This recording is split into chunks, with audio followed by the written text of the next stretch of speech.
Important crossroad of religion in life, produced by Austin Metropolitan Ministries in cooperation with KTBC TV.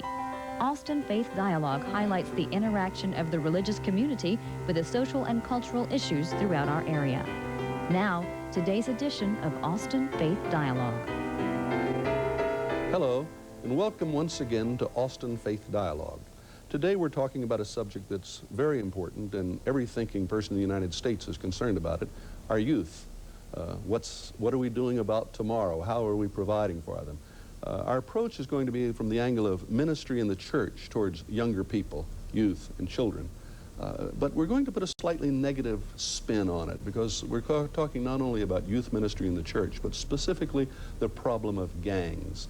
When I was a kid, I used to love to see a cartoon entitled Our Gang. It was a wonderful story of a bunch of kids who just had a wonderful time together. And in my generation, that's the way we thought about it. Gang was a pretty nice word. It's taken on a more serious, somber, sinister meaning really in our society, because so many times it symbolizes a bonding based not on fun and joy and living a good life, but it can symbolize destruction, evil, in frustrated futures. So with me today, I'm blessed to have Mr. Joe Higgs, Director of Austin Interfaith. That's a very important organization developing all over the city. I've worked closely with Austin Interfaith. Very happy to have you with us, Joe.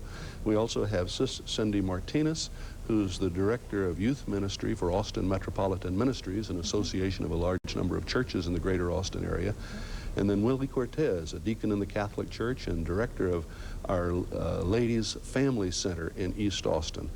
All of you are involved in youth ministry, and well, two of you, and you're involved in, more accurately, I should say, in youth concerns, because Austin Interfaith has done such a great job, especially in the field of education, which is so crucial to an ultimate solution.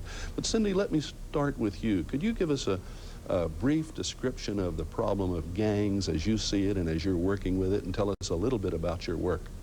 Okay, as I'm seeing it, it's growing. It's getting more dangerous. I'm seeing the kids having to be more fearful for themselves as far as being able to go to the mall, go to a movie, go outside. You know, it's getting to the point where, you know, it's not so much a good time anymore. It's a time of fear. Some of these kids who have never been involved with gangs, who don't even want to, have to worry about those type of issues. What's in their community, what's in the area. And it's so sad that that's happening. So what we're trying to do is offer a lot of activity, offer a lot of time for the kids to have somewhere to go. A lot of times just having someone to talk to. You know, finding someone that will listen to them and give them good advice. You know, a lot of times they have that faith. You know, grandma or mom or someone has told them, say your prayers, or you better behave, or, you know, I want to be praying for you. And that's what holds them together. I think that belief in something more special, more powerful. You yourself are talking to these people, these young people? Definitely. Well, forgive me, Cindy, but by my standards, you're still a kid yourself. But from their perspective, you're not part of their generation. How do you make that leap? How do you communicate with them as effectively as I know that you do? How do you do it? A lot of times it's not being judgmental. I don't judge their families. I don't judge who they are, how they dress, where they come from, where they live. They're very private. You know, they're very private. You know, they don't want anyone knowing that dad drinks, or mom doesn't come home, or we can't pay our rent, or we can't do the things that normal families do.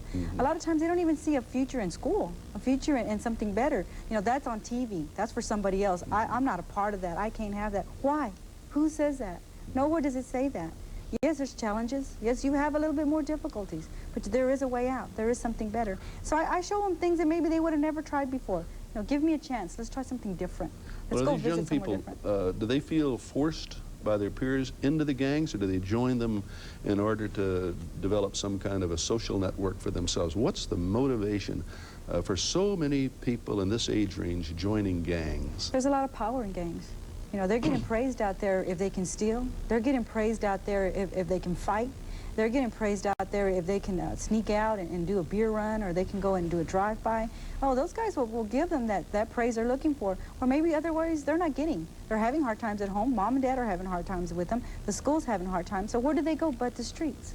So there they find that unity, but it's the wrong kind of leadership. It's the wrong kind of family. Because I tell them, you tell me one good thing that being a gang has done for you, and I'll shut up. I'll never argue with you. I won't get involved at all. But you tell me right now, what good have you gotten from it? And believe me, I'll leave you alone. oh, Cindy, don't be saying that. I said, well, it's true. You know, your parents had you. Not one of those gang members fathered you. You know, you owe them nothing. And when I see it comes down to a fight or police is coming after you, what are you doing? You're by yourself. Later on, I'm going to give you an opportunity to introduce one of the young people that you've worked with and are still working with. Let me switch to Willie. You're a deacon in the Catholic Church, Willie, but you're working in an extraordinarily generous way, full-time, at Our Lady's Family Center. Could you tell us a little bit about the center and maybe build on what Cindy has said to us about what you're dealing with in terms of kids having a very difficult time getting off to a good start in life? Okay. What we basically try to do is what the original founder started, that has to do with, we call it evangelization, but really it refers back to what Cindy said. You start off with accepting who they are, where they're at. And I came as a newcomer about 2.5 years ago, and I was with the school teacher mentality. And in the first year, I had to change my whole perspective of looking at things. I couldn't approach it from the idea of, I'm going to fix you. I had to more or less approach it from the idea is, who are you? And this is who I am, and what can I do to help where you're at?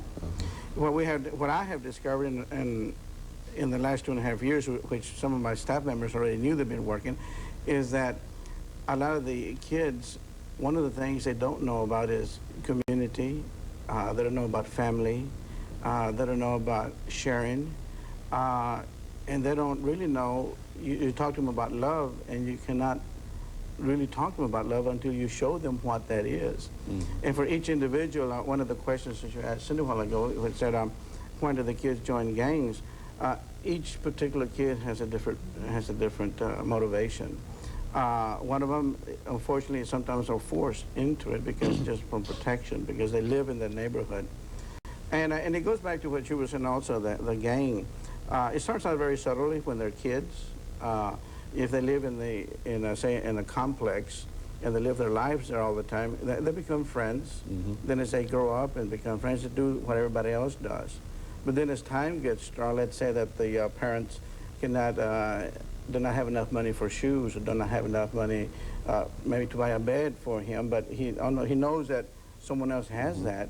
So he must start dealing at the age of 12, not so much because of the drugs, but dealing to make money to buy the shoes that he wants so he can be in style, to buy beds that he might need. But it's... Well, I think that's the visible downside of the problem. You both touched on it in terms of a social structure that's destructive and leads to crime, drug addiction, and so on. The other side of it, and not quite as obvious, but maybe ultimately more important, is the detrimental effect that this kind of living has on their education and their long-term development as human beings. Joe, you work for an organization that's been very effective all over the city, but especially in East and South Austin. And I know that Austin Interfaith is especially concerned about education. What are you doing, or what are you trying to do and getting others to do to implement a solution to the educational problem, which goes hand in hand with gangs, drug addiction, violence, crime, theft, and so on, and ultimately school, not getting an education and not being productive? Well, Bishop, what we have found in working with parents in a lot of communities and teachers is that parents really love their children. They care deeply about them, and they want them to succeed. The problem that we have is there's a lot of parents who don't know what a good education looks like. They don't know that their children aren't getting a good education, and that those kids are dropping behind, not when they're in high school. As long as they're in school, it's okay. Huh? That's right. As long as they get a C, everything's all right. But those children are actually starting to drop, further and further behind from second grade on, so that they're really becoming dropouts. They're preparing to be gang members by the time, when they're 7 and 8 years old. And so part of what we're trying to begin to do is to begin to get parents and teachers to work together, to collaborate together in those communities that want to do something about their youth, to help prepare their youth to see the options that they have. Because I agree with Cindy, a lot of kids get into gangs because it's the best option. It's the logical thing to do. So what we are trying to do is to begin to organize our churches, begin to organize the business community, to say, to a young person, there are other options out here. You really could do these things, but you have to get this kind of an education to be able to do that. And you need to know that right from the very beginning. So a big part of what we're trying to do is to organize the resources of this community to create options for kids so that they can get community out of school, they can get it out of family, out of church, out of explorer groups, and they don't have to look for community in gangs. But if that's the only things that are out there, kids are going to make the logical choice and they are going to join gangs. Give me an example, if you will, of the kind of programs you're making community out of school. Sure. They're in school all day long anyway. Well, to give you an example, Oh, pardon me, they're not in school. all day Yeah, long. that's right. Yeah, I beg you. That was an error. I'll take that back. well, and it's a misconception, actually, that a lot of us share. Kids are only in school about 10% of their lives from the time they're born to the time they're 18. And what we find is that, kids in many of the elementary schools are begging to stay after school. They have to literally lock them out of the school at 2:45. So in this past year, we got the City Council to appropriate some money, and in 5 schools, parents and teachers worked together to put an after-school program together for kids, where it wasn't daycare, it was enrichment. They're involved in all kinds of activities, and at schools like Zavala in East Austin and Beckman in South Austin, where there's lots and lots of gang members around, these kids, instead of being on the streets, were in school learning, mathematics through measurement and cooking and dancing and other things from 2:45 until 5 or 6 o'clock at night. And not just a few kids, but we found that 200 to 300 kids a week were involved in activities because they wanted to be. They wanted that bonding of learning. They didn't want to be on the streets. If we cut off the program, though, the only place they have is the streets. Have you been able to measure the effectiveness of that program? Well, I mean, I can measure it at just a couple of schools. Zavala 3 years ago was one of the lowest achieving schools in the city. This past year, they are 10 to 15 points above the district average on all of their TOS tests, and basically they're the highest low-income school in the city. And we really think it's not because, anybody's smarter at that school, but simply because their natural talents have begun to be applied. They're excited about learning, and the whole community is investing in those youth. The three of you have brought home to us the importance of the work and how you're each doing something, carrying a segment of that. Let me ask the three of you together, what's the biggest, first of all, let me state the problem. We're threatening the future of our country if we do not raise our children as healthy people physically and psychologically, and we think, of course, spiritually. Obviously, we're failing in terms of hundreds of thousands, if not millions, of young people. I just saw figures in this morning's paper about the Texas Department of Corrections. There are currently 85,000 people incarcerated in Texas now. When I used to work in Austin 15 years ago, the number was around 35,000. That's a 50,000 human beings increase in less than 20 years. That's the end story of what we're talking about. But what's our biggest problem? And I ask all three of you, what's wrong with us as a nation and as this larger community right here in the greater Austin area? What are we failing to do as a people that's creating this problem? And then my next question is going to be, what can all of us do together to deal with it? One of the biggest things that I've been working with has to do with as I work with the different parishes, is some of the elderly, some of the ones that have no kids will say, well, that's not a problem. That's the parents' problem. But I'm trying to say that we as Christians are responsible for each other. So if you know of a neighbor child and you know that the parents are having a hard time, say, why don't you, as a Christian, offer yourself, to help?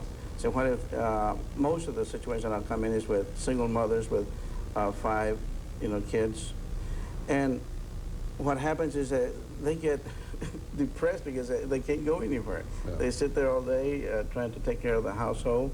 I said, why don't you go over there and say, why don't you take a few hours off and I'll take care of your kids.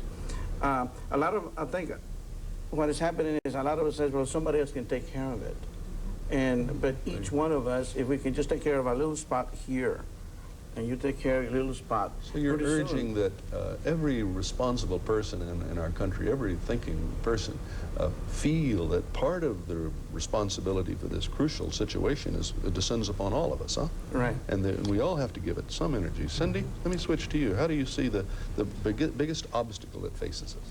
Well, one of the things I always see the kids, they're always so very depressed, very, their self-esteem is very low, they're very saddened, and they've already given up on themselves. And a lot of times I tell them, there are many things that you can lose. You can lose your family, you can lose your school, you can lose many things. But there's one thing that when we were created that we're all in need of, and that's love. And I think that's their hunger. the hunger to be loved, to be accepted, to be cared for. And if we get into this thing where I think of only me, I'm going to take care of myself and my little family, like he was saying, we get into this one little area that if I take care of myself here only and I'll send the money to the church or to the program or to this. No, let's get out there. Maybe it's just smiling at some kid. Maybe it's just a handshake.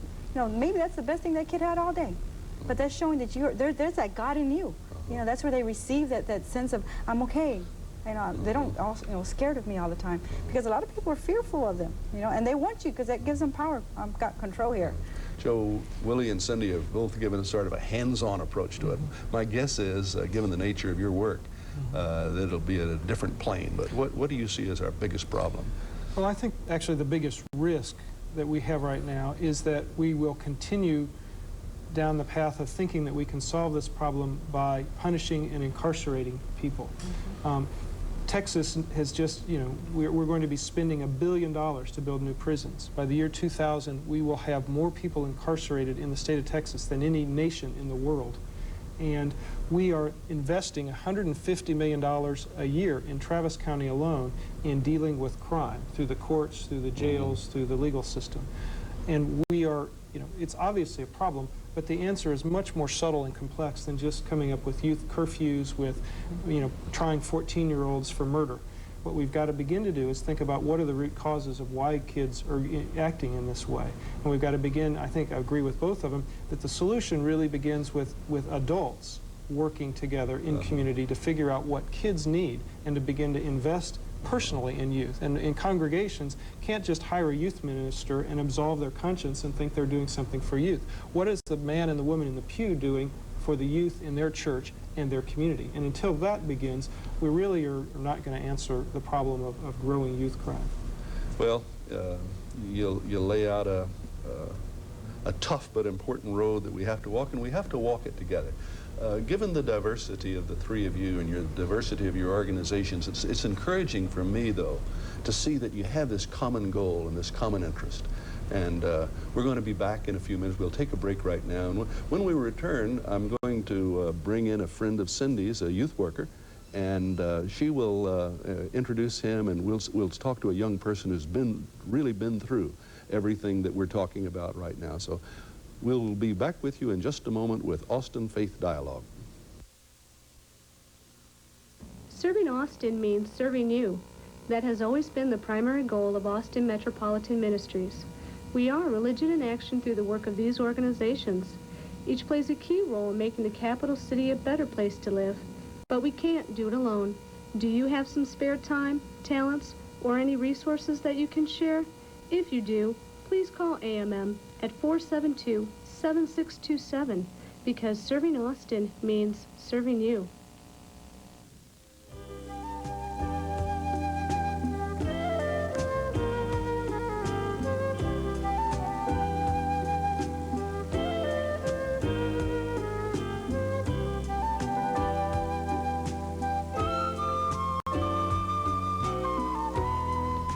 Welcome back to Austin Faith Dialogue.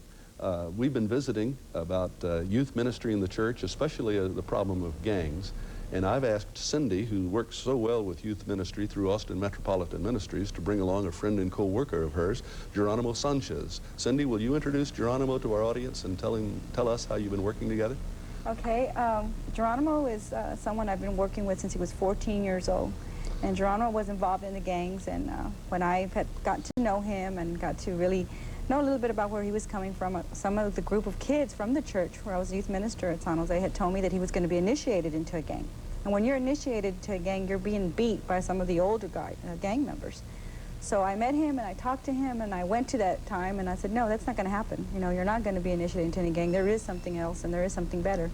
And he's been with me since. How long has that been, Geronimo? About 6 years, six and a half years. Could you tell us a little bit, we've been talking as tired old adults about why young people involve themselves in gangs and gang activity.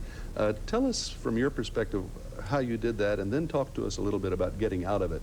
And now you're on your way to a special university program in Houston connected with serving young people, huh? So, Sure. But first of all, joining the gang.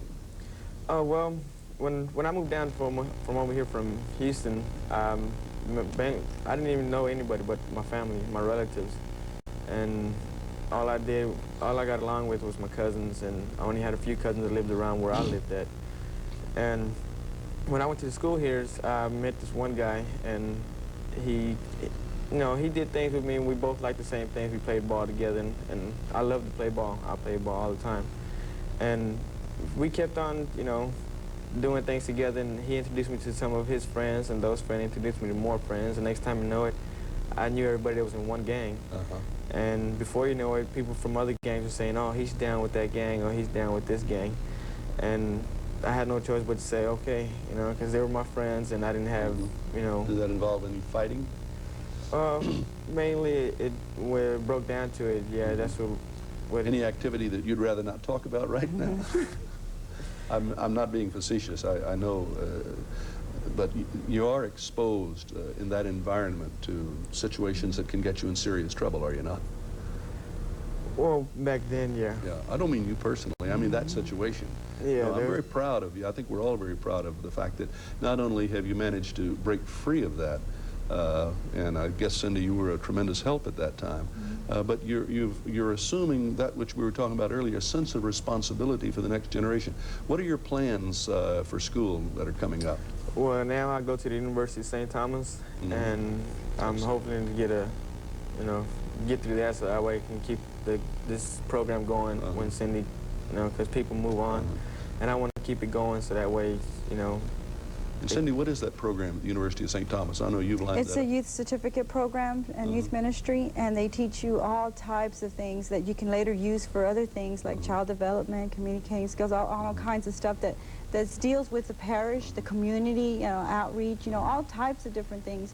And it's something that you can expand on because, a lot of times I tell them, it's not so much my program or what I'm doing. This is something that we need to move on to the next generation and the next generation so they can have something to hold on to and take ownership of.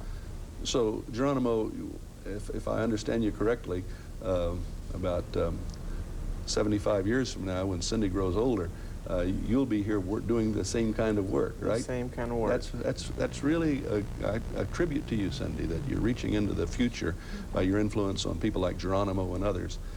Joe, they're representing two important components of dealing with the problem. You also are related to that in terms of the number of jobs you're trying to create for young people to keep them in school and enable them to involve not only in those learning activities after school, but to generate a little bit of money so that they're learning, occupying their time and learning at the same time. Would you tell us a little bit about Austin Interfaith's program in that area? Sure, Bishop. We have found that young people, if given the chance to do something constructive with their time, something where they learn, will choose that. And one of the primary ways that kids want to learn something is by being on a job. Now, part of what we're recognizing is that a lot of times young people don't come from backgrounds where they learn how to operate well on a job site. And so part of what we're challenging the interfaith congregations and other congregations that would be interested to participate in would be to work with youth from September through May to help them prepare for the world of work. And we're organizing members of congregations to do that kind of training with the young people, 13 to 19 in their congregations who want to get a summer job. And we're putting in hours and hours, thousands of hours really, the individual church members will put in investing and working with and helping youth develop their skills. And in return, what we're asking the City Council of Austin to do, the business community, and even our church leaders, is to help youth find jobs. And our goal is to have 500 jobs for youth who have completed this training in the summer of '95. Well, I hope that you'll make real progress with the City Council, and I hope one or another is listening this morning. I also hope the business community will be supportive, and I think the churches themselves have a capacity, at least during the summer months, to hire 2 or 3 young people to do work around the church. Not only helps them economically, helps them, but it's a good, clean atmosphere. So I'm hoping that Austin Metropolitan Ministries and Austin Interfaith, all of these organizations of churches will really be an active part of that. Geronimo, as you look into the future, how do things look to you? What would you like to be doing in a couple of years? Staying with young people, working with them the way Cindy is? Do you ever Yes, get sir. turned off by the group when you talk to people right now? Oh, you're involved in a form of youth ministry right now and dealing with sir. gang members. Do they ever brush you off and tell you that they're not interested in your perspective now? Well, well, eventually you are going to run through a few, youth that are going to brush you off, but I'm the type of person that's going to keep on going, and until I accomplish my mission. Great. And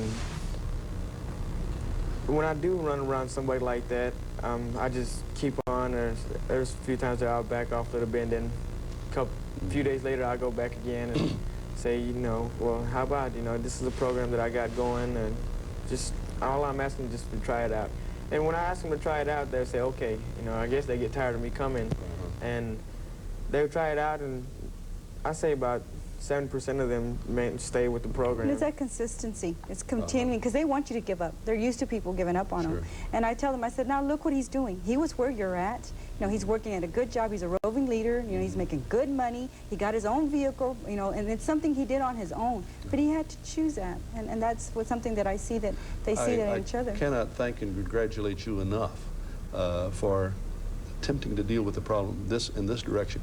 When a person like me comes along and starts preaching, and saying, well, I know that I'm not going to get very far, but actually you're preaching, Geronimo, and and you're preaching very, very effectively. And you are too, through Geronimo.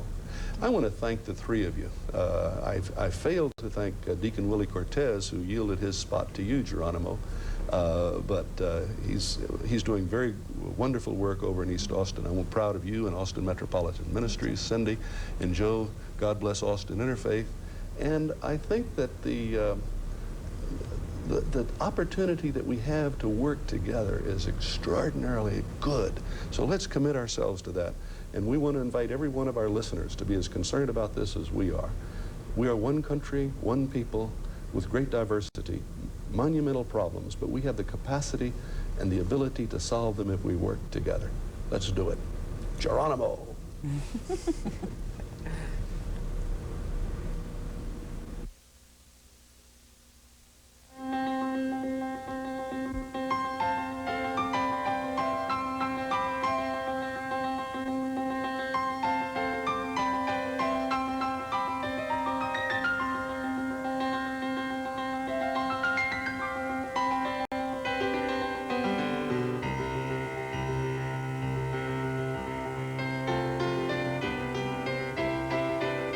For more information, call Austin Metropolitan Ministries at 472-7627.